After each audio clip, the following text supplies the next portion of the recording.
Pues abrimos la Biblia en el Salmo 104.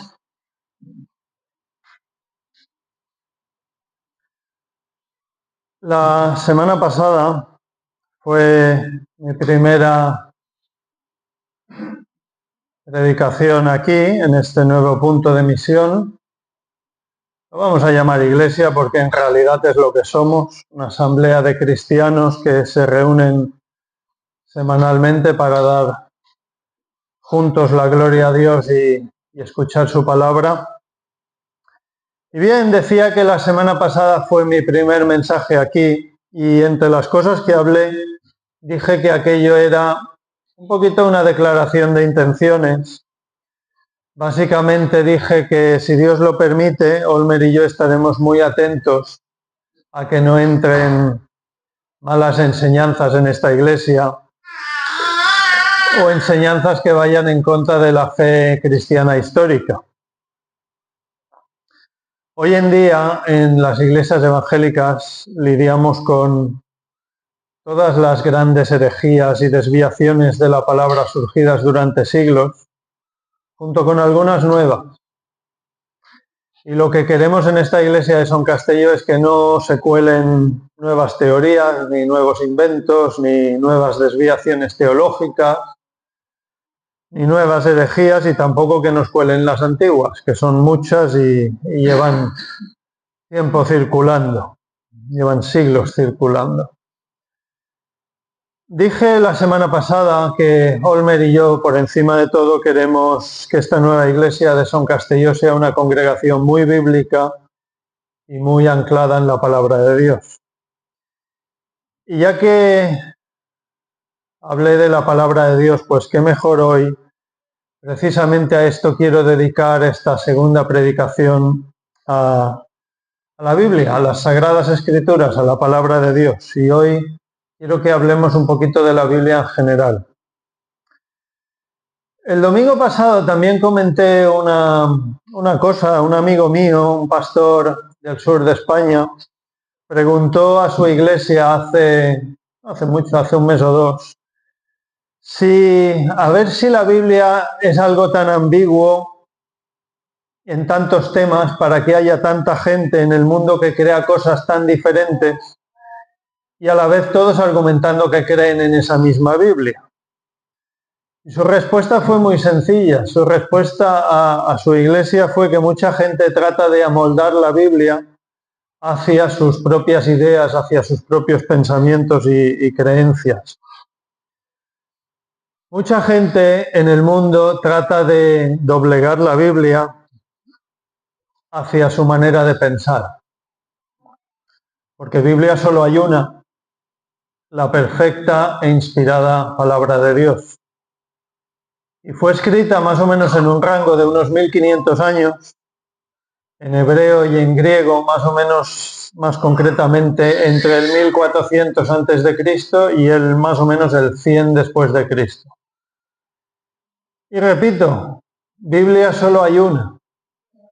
Lo que pasa es que desde los primeros siglos se ha ido traduciendo a los diferentes idiomas del mundo y así, pues, con traducciones llevamos muchos años y ahí es donde radica la cuestión.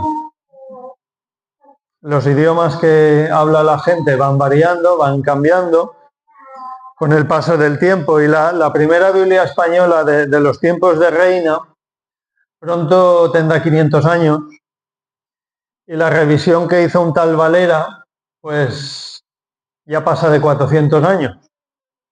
Desde entonces se han hecho muchas actualizaciones al texto bíblico y ahora no voy a entrar en detalles, pero muy a grandes trazos la Biblia española tuvo una revisión muy grande a mediados del siglo XIX, de ortografía, de gramática, de palabras. Luego tuvo otra muy suave a principios del siglo XX y una muy importante a mediados del siglo XX, que es la conocida como Reina Valera del 60, que desde hace medio siglo, un poquito más de medio siglo, se usa en la gran mayoría de iglesias de habla española, hispana en España y en América Latina. Lo que pasa es que desde los años 1950, cuando se preparó aquel texto, pues el lenguaje ha cambiado un poquito, ha ido cambiando un poco. Y hay algunos que sostienen que la Reina Valera del 60 está un poco desfasada. ¿Y qué vamos a decir? Pues sí, en parte es cierto, un poquito sí, pero bueno, tampoco es nada grave. Todos más o menos entendemos el lenguaje de la Biblia. Y desde 1960 hasta nuestros días, hasta hoy, ha habido más actualizaciones. Lo que pasa es que estas actualizaciones suelen tener dos problemas, o uno o el otro o los dos. Un problema es que no traducen de forma literal del hebreo y del griego.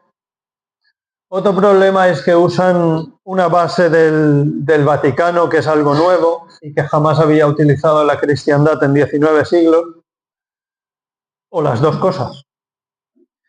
Y es por ello que hay una organización que se llama Sociedad Bíblica Trinitaria, que es una organización que promueve que las Biblias se ajusten al máximo a los originales, hebreo y griego, y decidieron hace cosa de 20 años emprender una revisión en profundidad del texto bíblico español, y un grupo de personas ha estado trabajando pues casi 20 años en preparar una nueva revisión. La presentaron hace un año y medio, un poquito más de un año y medio en Madrid, en 2023, y hace más o menos un año que las tenemos disponibles en la Iglesia del Arenal, si alguien las quiere comprar. Claro, la gran pregunta es si era necesario. Bueno, por una parte unos piensan que quizá no tanto porque la Reina Valera del 60 se entiende, pero sí que lo era. En parte sí que era necesario porque la Reina Valera del 60 es verdad que es una buena traducción, es una traducción excelente, es la que hemos usado en el Arenal todos estos años y es la que se ha usado durante medio siglo en nuestra iglesia madre en Palma. Es la más vendida con diferencia y es la más usada en iglesias de habla latina. Pero que la Reina Valera del 60 sea una traducción excelente no significa que sea absolutamente perfecta. Es una buena traducción, pero no está exenta de errores. Tiene algunas equivocaciones de los traductores. Y dicho esto, pues lo que voy a decir ahora es muy importante, que quede claro que ninguna traducción de la Biblia se puede considerar perfecta. Lo que sí consideramos perfecto y sin error son los originales en griego y en hebreo. Y bien, la Reina Valera del 60 es una buena Biblia, es una muy buena Biblia, es excelente, pero de vez en cuando presenta fallos de traducción. Y por poner dos ejemplos, no hace falta buscarlos, Apocalipsis 19:8 y Gálatas 5:12 son dos ejemplos en que traduce, pues, es mejorable. Apocalipsis 19:8 es un pasaje importante porque a mi entender es el error más grande de traducción que tiene la Reina Valera del 60, precisamente porque afecta a una cuestión doctrinal. Gálatas 5:12, por ejemplo, no afecta a ninguna cuestión doctrinal importante. Y de este mismo modo, la mayoría de los problemitas de traducción que tiene la Reina Valera del 60, que son cuestiones menores. Pero bueno, vamos a nuestro texto de hoy, al Salmo 104. Y quiero ser un poquito gráfico con lo que estoy diciendo, quiero que se entienda un poquito lo que estoy diciendo. Por favor, quiero que os fijéis en el versículo 4.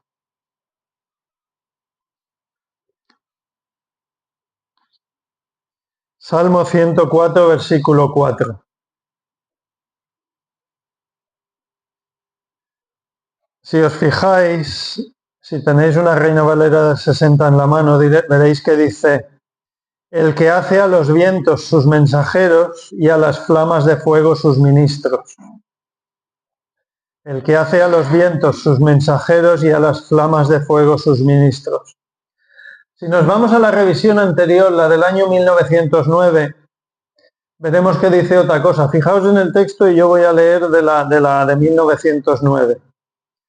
Veréis que dice: el que hace a sus ángeles espíritus, sus ministros al fuego flameante. Y la Reina Valera nueva, la Sociedad Bíblica Trinitaria, dice: el que hace a sus ángeles espíritus, a sus ministros llamas de fuego. Es más parecido a la versión anterior, a la de 1909.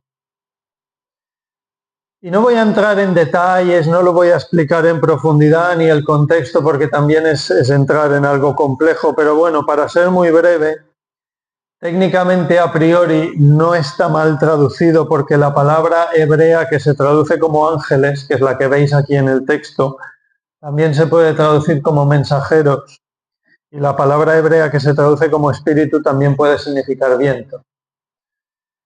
Yo sé que llevaría un buen rato explicar esto en detalle y no lo vamos a hacer, pero bueno, resumiendo mucho, históricamente todas las versiones españolas anteriores a la del 60, siempre se había traducido esta primera parte del versículo con las palabras ángeles y espíritus. Y así en las Biblias en otros idiomas también.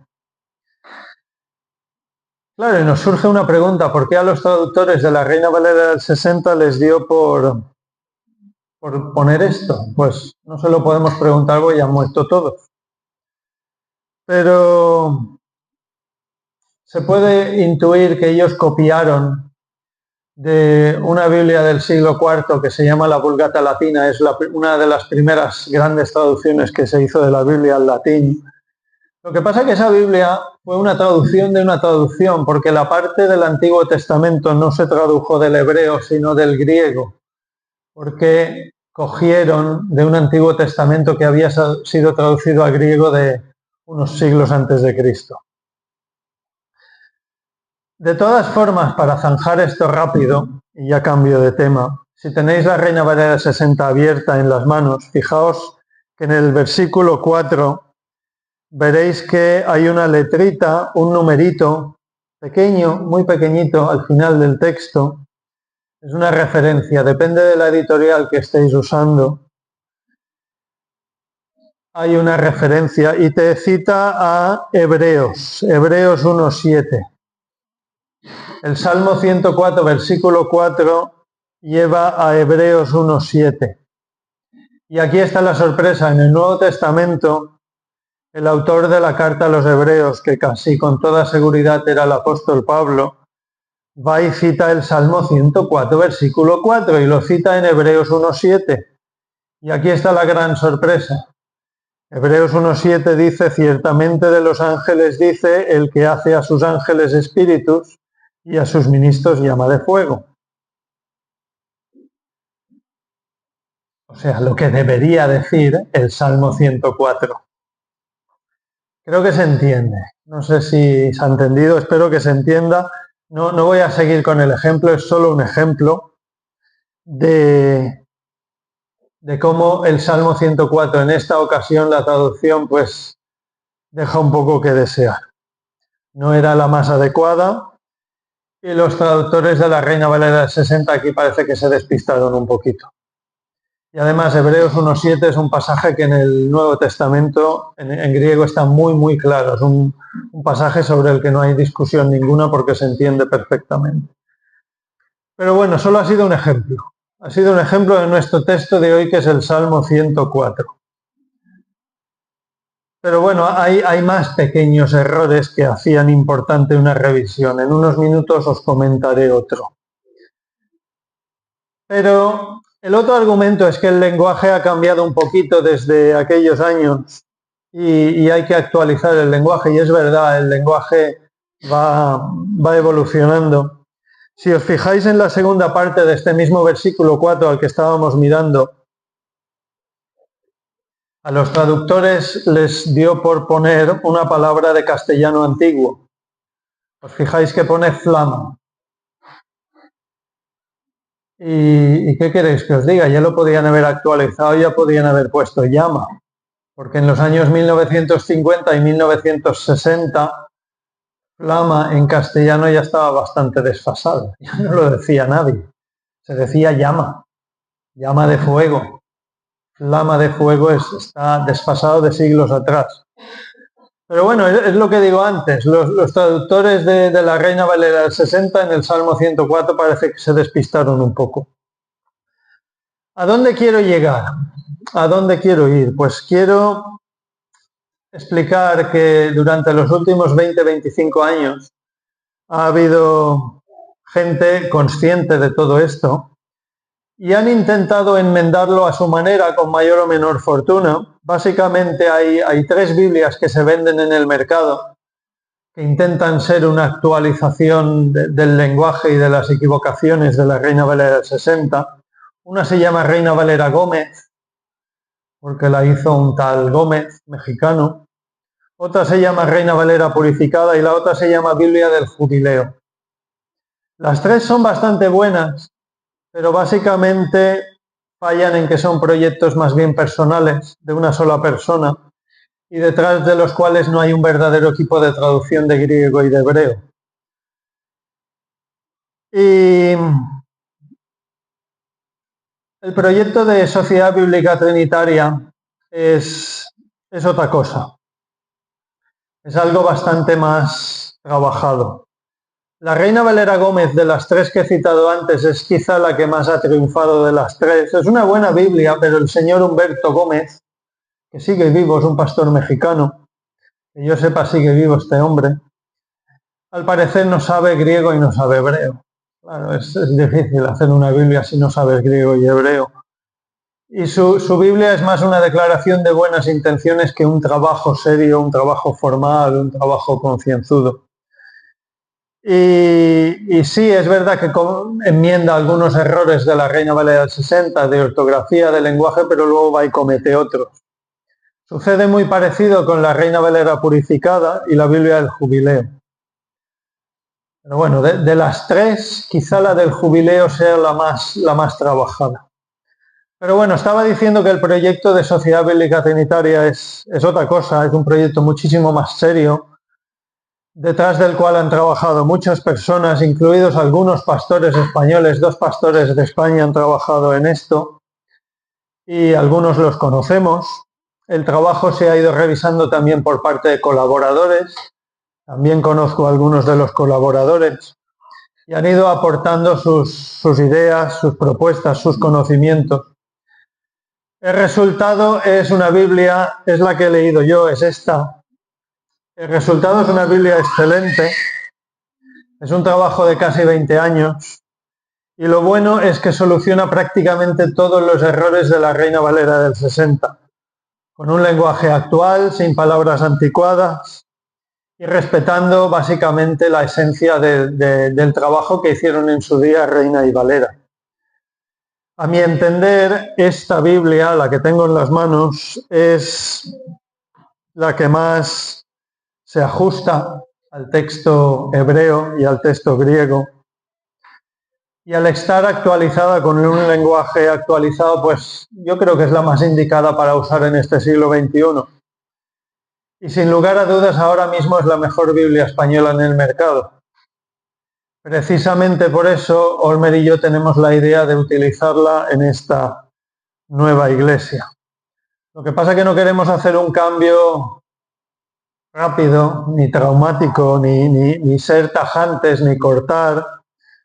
Por lo tanto, no se trata de pediros a todos que compréis una Biblia nueva de repente, tampoco se trata de insistir en que compréis una Biblia nueva ya, sino que lo que queremos es que nos vayamos acostumbrando todos a este texto, que es un texto más actual, más corregido, libre de la mayoría de errores en la traducción que estábamos usando antes. Y lo bueno es que el texto es muy similar al de la Reina Valera del 60, es tremendamente similar, por lo que al usarla, bueno, ya lo habéis visto cuando he leído, casi no se notan los cambios. En el Salmo 104 que he leído, pues hay algunos versículos que no cambia nada de nada. Y a lo mejor cambia una palabra. Por eso digo que no es un gran cambio, no es una gran transición. Lo que sí que con el tiempo habría que poquito a poco ir haciendo una transición y sería positivo ir usando esta Biblia más y más de forma habitual. En la Iglesia de la Arenada hay ejemplares de tapa dura, que son los primeros que salieron hace un año, y luego hace un medio año, veis, esta es de tapa flexible. Pues la tapa flexible es más cómoda, es un poquito más cara, pero es más cómoda.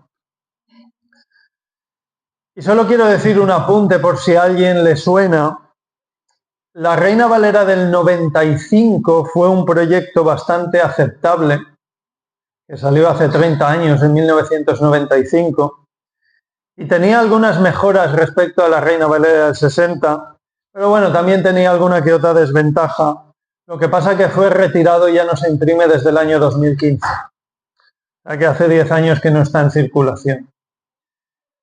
Y no voy a hacer mención de otras versiones modernas, nueva versión internacional, Biblia de las Américas, nueva Biblia de las Américas, nueva traducción viviente, Reina Valera actualizada, Reina Valera contemporánea, porque sencillamente todas estas Biblias no se pueden tomar en serio. Son versiones que están muy mal traducidas, todas, y están repletas de cambios que se alejan del hebreo y del griego original, por lo tanto es que no se pueden tomar en serio. Antes os he dicho que os enseñaría otro cambio. Por favor, fijaos en el versículo 17. Salmo 104, versículo 17. Voy a leer el 16 porque si no, no se entiende el contexto. Y voy a leer de la Reina Valera del 60 primero. Y dice: se llenan de savia los árboles de Jehová, los cedros del Líbano que él plantó. Allí anidan las aves, en las hayas hace su casa la cigüeña. Ahora voy a leer el mismo texto de Sociedad Bíblica Trinitaria. Fijaos que el versículo 16 no cambia nada, es el mismo. Donde está el cambio es en el 17. A ver, fijaos. Se llenan de savia los árboles de Jehová, los cedros del Líbano que él plantó. Donde anidan las aves, la cigüeña hace su casa en los cipreses. ¿Dónde hace la cigüeña su casa? Según la Reina Valera Sociedad Bíblica Trinitaria, en los cipreses. Y según la Reina Valera 60, en las hayas. ¿Qué sucede aquí? ¿Un haya y un ciprés son lo mismo? Pues no, y no se parecen en nada. Uno es un árbol de hoja caduca, el haya pierde las hojas en invierno, con el frío del invierno, y la otra, el ciprés, es un árbol de hoja perenne, tiene hojas todo el año. Además, uno de los árboles es exclusivo de la Europa más fría y del norte de Europa, y el otro es un árbol típicamente mediterráneo, que aguanta muy bien el calor. ¿Qué es lo que pasa? Lo voy a explicar. En el año 1569, hace casi 500 años, cuando el señor Casiodoro de Reina decidió traducir la Biblia completa, por primera vez al castellano, en algunos pasajes de la Biblia como el Salmo 104, versículo 17, y también en Oseas 14, 8, el nombre del árbol que venía en hebreo lo tradujo como haya.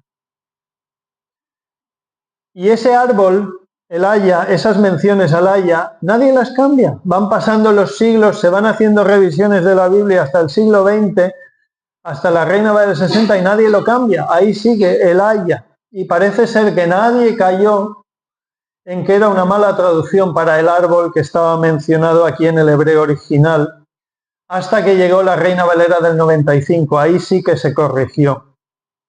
Y es verdad que a veces es difícil, sobre todo en el Antiguo Testamento, traducir los nombres de animales, las plantas, porque la fauna y la flora en idioma antiguo, en hebreo antiguo, es una cuestión compleja a veces para los traductores de la Biblia. Pero claro, en el caso de Oseas 14:8 y el Salmo 104:17, pues la mención al haya fue un poco desafortunada por parte de Reina. Y digo desafortunada porque si miramos el contexto de Oseas 14:8, no hace falta mirarlo, es Dios quien habla y Dios se compara a sí mismo con un árbol. Es lenguaje simbólico, claro, es un simbolismo, es una comparación, pero del hebreo se desprende que es más bien una conífera, o sea, un pino, un ciprés, un abeto, algo de esa familia de árboles. Y tiene su lógica, porque un árbol de hoja perenne no cambia, está verde todo el año, invierno o verano da igual, es básicamente igual. Y el haya es un árbol de hoja caduca, lo he dicho antes, pierde sus hojas en invierno. Y comparar a Dios que no cambia con un árbol de hoja cambiante, pues por eso digo que es un poco desafortunado la traducción. Porque el haya está medio año con hojas y medio año sin hojas. Y es verdad que no tiene mucho sentido aplicar ese simbolismo a Dios mismo. Si comparamos a Dios con un árbol, hacemos la analogía, el simbolismo tiene lógica que, fundamentado en la enseñanza del resto de la Biblia, pues Dios sea comparado a algo que no cambia. Pero bueno, zanjando el tema, en Biblias en otros idiomas nunca hubo este error, es un error exclusivo de la Biblia española y es una cosa del castellano y de Casiodoro de Reina, es un fallo que él cometió al traducir en el siglo XVI. Y fue una de las equivocaciones pues que hay gente que no reparó en ella. Y bueno, lo he dicho antes, además el haya es un árbol de la Europa fría. En el norte de España hay, y hacia el norte, Francia, Inglaterra, Escandinavia, Alemania. Lo más que llegan hacia el este es Grecia, Bulgaria y Rumanía. Más al este ya no van, y más al sur tampoco. Por lo tanto, los que escribieron el Antiguo Testamento, los que escribieron los Salmos, más o menos unos 1000 años antes de Cristo, pues probablemente jamás habían visto un haya. No hay hayas en Oriente Medio, y seguramente tampoco las hubo en aquel día. Pero bueno, en la Reina Valera del 95 eso se corrigió, alguien reparó en ello y sobra decir que en esta Biblia, la de Sociedad Bíblica Trinitaria, estos dos versículos están corregidos. El Salmo 104, versículo 17 está corregido. Bien, todo lo que he dicho es para explicar un poquito la necesidad de ir acostumbrándonos un poquito a este texto, el de la Sociedad Bíblica Trinitaria. En la medida de lo posible sería bueno si pudierais tener una. Un día que os acerquéis a la iglesia del Arenal, pues podíais haceros con una. Y si queréis la aplicación en el móvil, pues también se puede poner y son formas de irnos acostumbrando a este texto. Conclusión, ¿con qué quiero que nos quedemos de todo lo que he dicho? Yo sé que son cuestiones técnicas, son un poco aburridas, pero ¿con qué idea quiero que nos quedemos? Quiero que nos quedemos con la idea de que la Sociedad Bíblica Trinitaria, el texto que presentaron hace 1 año y medio, soluciona muchísimos pequeños errores de la Reina Valera del 60, errores de traducción y castellano antiguo desfasado, y cuenta con un lenguaje actual, moderno, casi sin palabras anticuadas. Y lo que ya he dicho antes, lo que habéis visto, en el fondo casi no cambia de la Reina Valera del 60. La lectura de cualquiera de ellas es muy fácil con la otra. Si tú tienes una y leen en la otra, es muy fácil de seguir la lectura. Por eso Olmer y yo queremos poquito a poco ir utilizando de forma normal esta Biblia en las lecturas aquí congregacionales y en los estudios en esta iglesia. Y bien, Salmo 104. Vamos a hablar un poquito del Salmo 104. Es nuestro texto de hoy. Y no me voy a alargar mucho, no va a ser muy largo. Solo quiero que veamos un poquito por encima cuál es el mensaje principal del Salmo 104. Algunos lo han comparado a Génesis 1 y dicen que viene a ser una versión poética del texto de la creación de Génesis 1. Pues sí, tiene la impresión de ser una versión poética de la creación. No hay que olvidar que los salmos son textos poéticos, con mucho simbolismo, son canciones, eran canciones antiguas del pueblo judío de la antigüedad, canciones que por encima de todo le dan la alabanza a Dios. Y en este caso por su creación, por sus hechos y por sus atributos. Y aunque hayan pasado 3000 años, a veces más de 3000 años desde que se compusieron estos salmos, desde que quedaron registrados por escrito, es importante tener en cuenta que son meditaciones profundas que se pueden aplicar a muchas situaciones de nuestra vida diaria. aunque son textos antiguos, son textos actuales.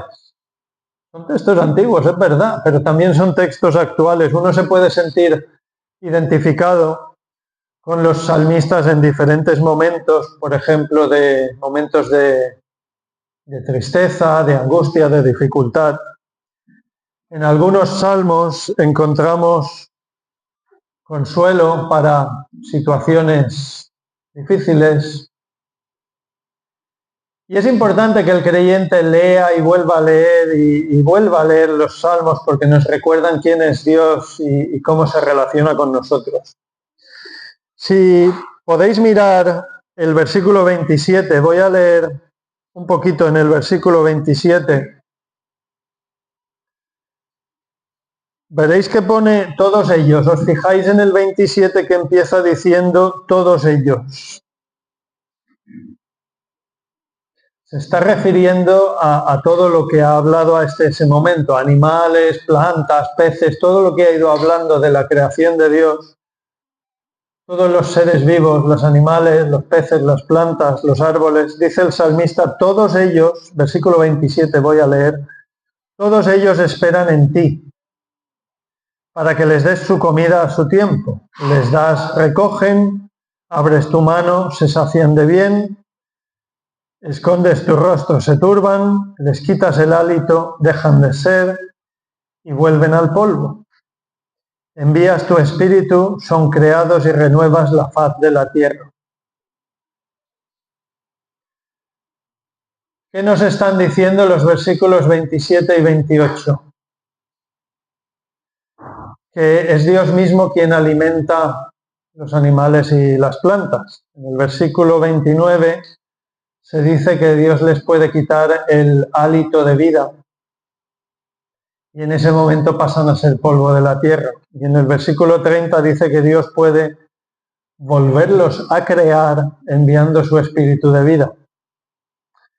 El Salmo 104 lo que nos está diciendo es que Dios controla toda su creación. Nada escapa de las manos de Dios. Nada sucede por casualidad, no hay nada que pille a Dios por sorpresa. Vale, pues si eso es lo que dice el Salmo, ¿qué hay para nosotros de todo esto? ¿Cómo se aplica esto a nuestras vidas? Pues confianza en Dios, ¿no? Descanso en Dios. Lo que nos está diciendo el salmista es que descansemos en Dios, que en sus manos está todo cuanto sucede. Lo que le sucede al creyente en su día a día, todo lo que te pasa a ti en tu día a día, al final obra para bien. Dios usa todas las cosas que nos suceden para nuestro crecimiento personal, para que crezcamos en confianza y en conocimiento de Dios. Dice el apóstol Pablo en Romanos 8:28, es un texto muy conocido y sabemos que a los que aman a Dios todas las cosas les ayudan a bien. Y yo no sé lo que piensa cada uno de vosotros ahora mismo. Yo no sé qué podéis estar pensando, yo no sé qué problemas podéis tener en vuestra vida. Unos a lo mejor tenéis problemas de trabajo, problemas de salud, problemas de dinero o no, o pocos problemas, o problemas familiares, cuestiones familiares, algo que os quita el sueño, o a lo mejor hay alguien que tiene todos los problemas a la vez. Porque en este mundo hay problemas, en este mundo hay tristezas, en este mundo hay dificultades, en este mundo hay envidias, hay rencores, hay desencuentros. Y lo voy a decir con otra palabra. En este mundo hay pecado. Pecado, en este mundo hay pecado. Y hay momentos en los que las cosas nos afectan de una manera especialmente intensa. Y lo que quiero es que nos quedemos con esta idea, que Dios permite las cosas por algún motivo. Nosotros lo que tenemos que hacer es aprender la lección, entre comitas, la lección que Dios nos está poniendo delante. La idea es que aprobemos el examen. Dios nos va poniendo exámenes y la idea es aprobar los exámenes que Dios nos pone delante. ¿Y eso cómo se hace? Pues es muy sencillo, confiando más y más en Dios y descansando todas nuestras inquietudes, nuestras preocupaciones, nuestros problemas en Dios y en su infinita sabiduría.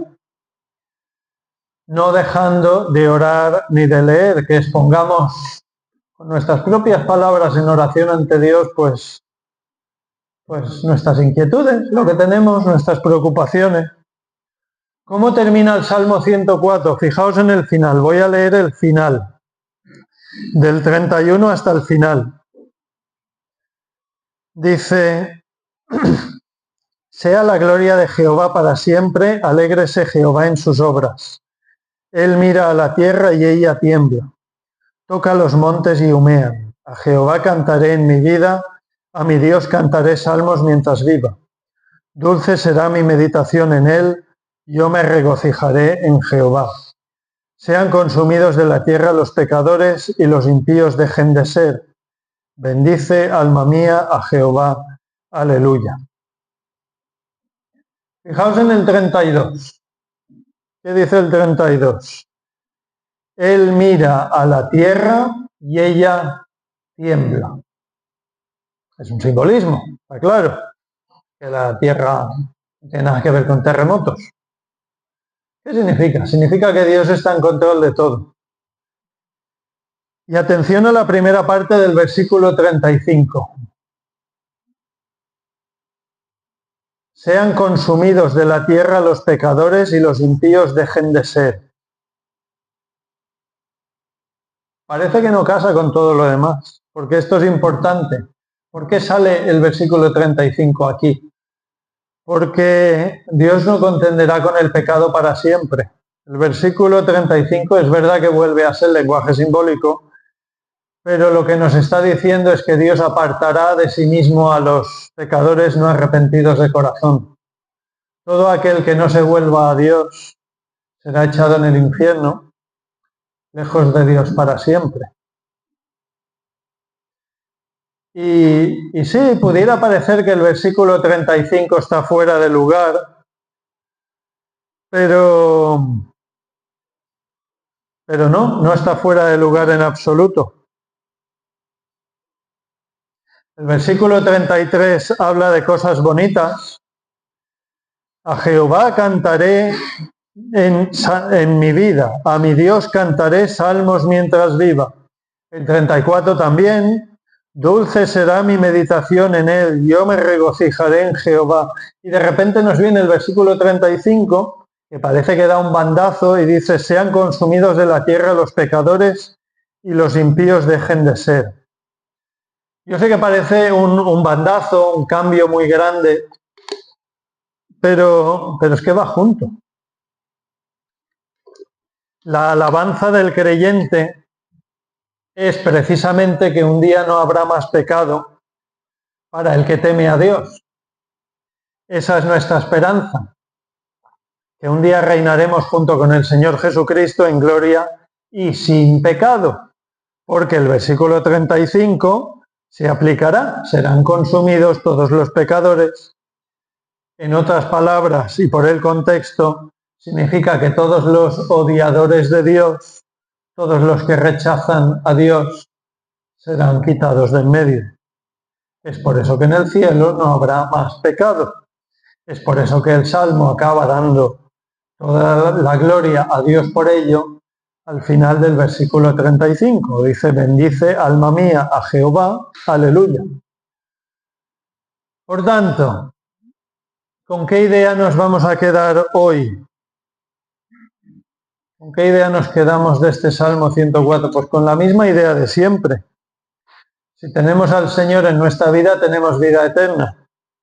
Si no tenemos a Dios en nuestras vidas, pagaremos por la culpa de nuestros pecados para toda la eternidad en el infierno, alejados de Dios para siempre. Y tú que me estás oyendo en esta mañana, yo no sé Yo no sé lo que piensas, yo no sé lo que hay en tu corazón. Yo puedo ver vuestras caras, pero no puedo ver lo que pensáis. Por lo tanto, yo te voy a hacer una pregunta. ¿Tú has hecho las paces con Dios? Porque si es que hay un Dios, anda que no te conviene hacer las paces con Dios, ¿no? Porque si finalmente resulta que sí que hay un Dios, ¿no es conveniente haber hecho las paces con Él? ¿No es lo que más te conviene por puro sentido común? Si tú en esta mañana no crees en tu corazón o no lo tienes claro del todo, pues yo qué sé, piensa un poquito estas cosas, medita, reflexiona y hazlo con la cabeza. Hazlo con sentido común, sopesando todas las cosas. Porque las paces con Dios no son difíciles de hacer. Lo que necesitas es entender que eres pecador, que tu pecado ofende a Dios y lo que tienes que hacer es arrepentirte de tus pecados y recibir con la mano abierta la salvación que Dios te ofrece a través de la cruz del Señor Jesucristo. Porque Jesús, siendo Dios hecho hombre, perfecto como era, vino para ocupar tu lugar en la cruz. Y esa es la magia, entre comillas, de la cruz. Que el no culpable pagó por los culpables, el inocente pagó el precio que tenían que pagar los culpables de este mundo. Esa es la forma de aplicarlo a tu vida, creyéndolo. Perdón. Todo el Salmo 104 habla de la creación de Dios, ¿no? Que es lo que hemos visto un poquito esta mañana, muy por encima. La creación habla de Dios. La misma creación habla de Dios. Lo que vemos habla de Dios. Es precisamente lo que dice el apóstol Pablo en Romanos capítulo 1.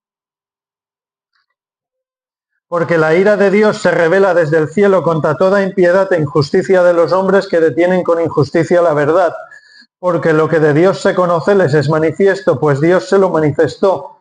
Porque las cosas invisibles de Él, su eterno poder y deidad, se hacen claramente visibles desde la creación del mundo, siendo entendido por medio de las cosas hechas, de modo que no tienen excusa. Lo que está diciendo el apóstol Pablo, en otras palabras, es que es evidente que hay una inteligencia superior que ha creado y organizado todo cuanto hay. Que por una parte haya elefantes, ballenas y toros de 500 kilos, y por otro lado haya hormigas, pulgas y mosquitos, no puede ser fruto de la casualidad. Atribuir la creación de Dios a la casualidad es una auténtica chorrada. Existe la probabilidad matemática de que voy a poner un ejemplo, poniendo ciertos metales y un poco de petróleo en un bote y a base de remover mucho nos pueda salir un iPhone 16 Pro Max. No existe la probabilidad matemática. Simplemente no existe porque es necesario tratar algunos de esos elementos materiales a base de procesos físicos y químicos muy concretos ideados por una inteligencia, como por ejemplo refinar el petróleo hasta el punto de generar un compuesto plástico concreto. Por pura probabilidad matemática, no existe la posibilidad de poner metales, minerales en un bote y que a base de mucho remover salga un iPhone 16. Ni tampoco que metiendo en un bote carbono, hidrógeno, oxígeno y nitrógeno, con un poquito de minerales, pues nos salga un escarabajo. No sale, por mucho que remuevas el bote. No existe la probabilidad matemática de combinación de ciertos elementos de forma casual, ni siquiera elevada a una potencia de millones y millones de ceros. Este polo que llevo puesto es poliéster, es petróleo. Esto es petróleo. 100% poliéster, 100% petróleo. Esto sale del petróleo. No es algodón, no sale de la tierra, no es un tejido natural, es un tejido sintético. Esto es petróleo. Por mucho que uno ponga petróleo en un bote y se ponga a removerlo, no sale un polo como este.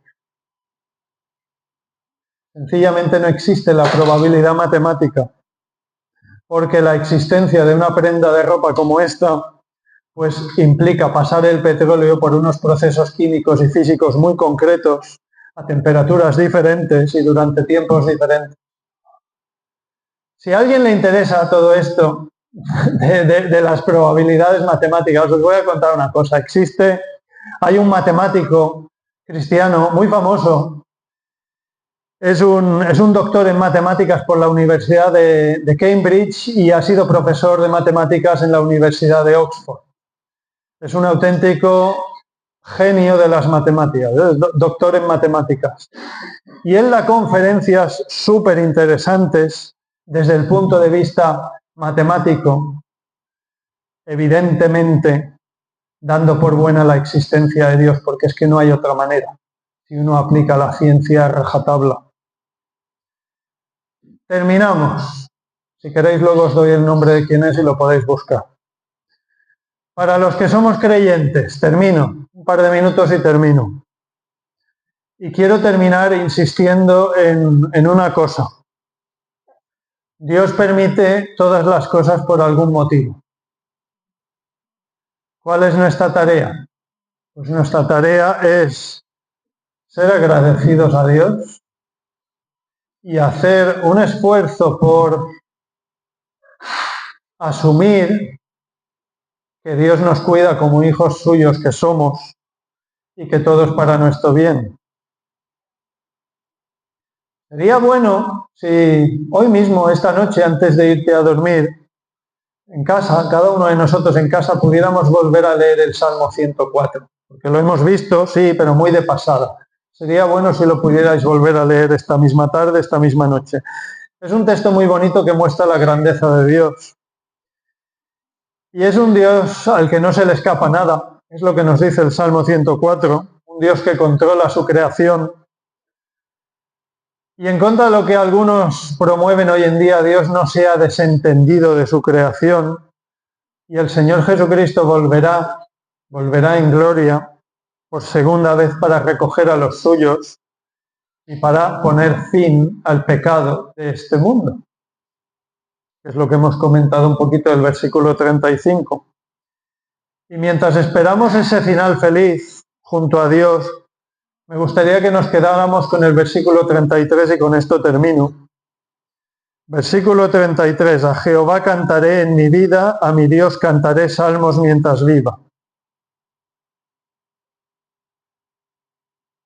Me gustaría que este versículo 33 sea lo que salga de nosotros, lo que salga de nuestro corazón.